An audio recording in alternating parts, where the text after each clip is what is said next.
Ayan. Nagugas siya sa kanyang mga gamit. Tapos nagluluto siya ng ano to? Tawag ito, buttered shrimp with garlic. Ayan. Lima. So nagtataka kayo kung bakit malaking space dito. Kasi dito kasi mga kasasi is shop ng taga Robart. So ayan, dito yung gate. Dito yung sila gumagawa, yung taga Robart. So yung mga gamit nila, oh. Yan. Tapos ito, muse ng taga Robart. Ito naman ang aming pinakamalakas na kusinero. Kuya Ed. Luto siya ng masarap na dinner ngayon. So ngayon guys, ay wala daw pasok bukas, may bagyo daw. Mayroon. May bagyo talaga. Sikiti nagsabi. So ngayon, extend na naman yung walang pasok yung mga bata kasi nga wala daw pasok ang Metro Manila. Dahil daw sa bagyo. Di ko alam kasi hindi kasi ako updated sa balita eh. So ayan, malungkot yung ating kalangitan. Yung papaya namin. Ayan mga kasisi.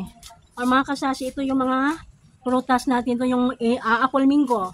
Ito, malaki yung bunga nito, malaki yung mango nito mga kasasi.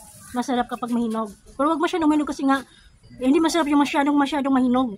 Kasi nga parang may mga ugat-ugat. So katamtamang lang, katamtamang hinog. Yan. Hindi naman katamtamang hinog, yung hinog na parang nasa middle na hinog, nasa middle na gano'n. Yan. Malungkot yung ating araw ngayon kasi nga malungkot yung ating kalangitan. Ito yung mga nilaban namin kanina, oh. Mabuti ka mo, gumawa kami ng sampayan dito.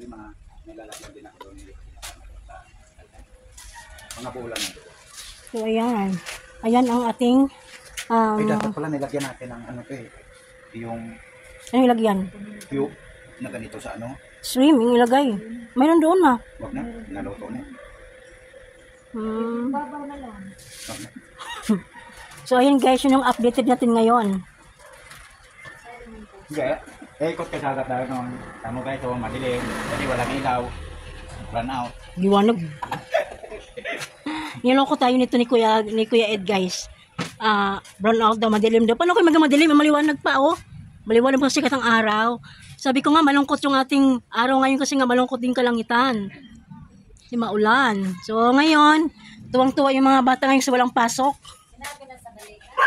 Si Kite nagsabi kasi nga sila Kite kasi updated sa balita.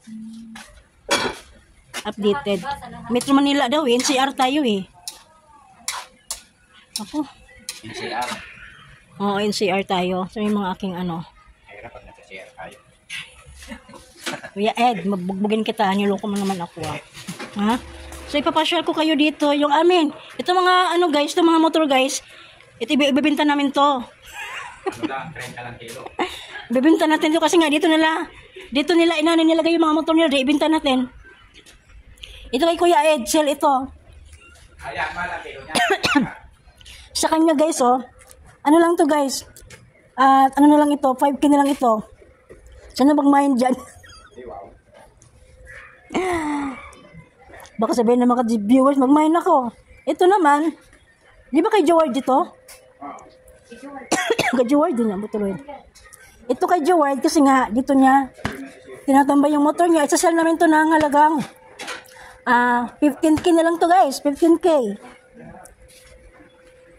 Magagalit yung mga may-ari eh. Yung mga may-ari kasi nito, ewan ko na saan na yun. Dito nila tinatambay yung mga motor nila. Ayan. Ito yung aming electric pan na liliparin ka nun. So ayun guys ang ating update natin ngayon. So hanggang dito na lang. Bye bye. Bye bye. Thank you for watching.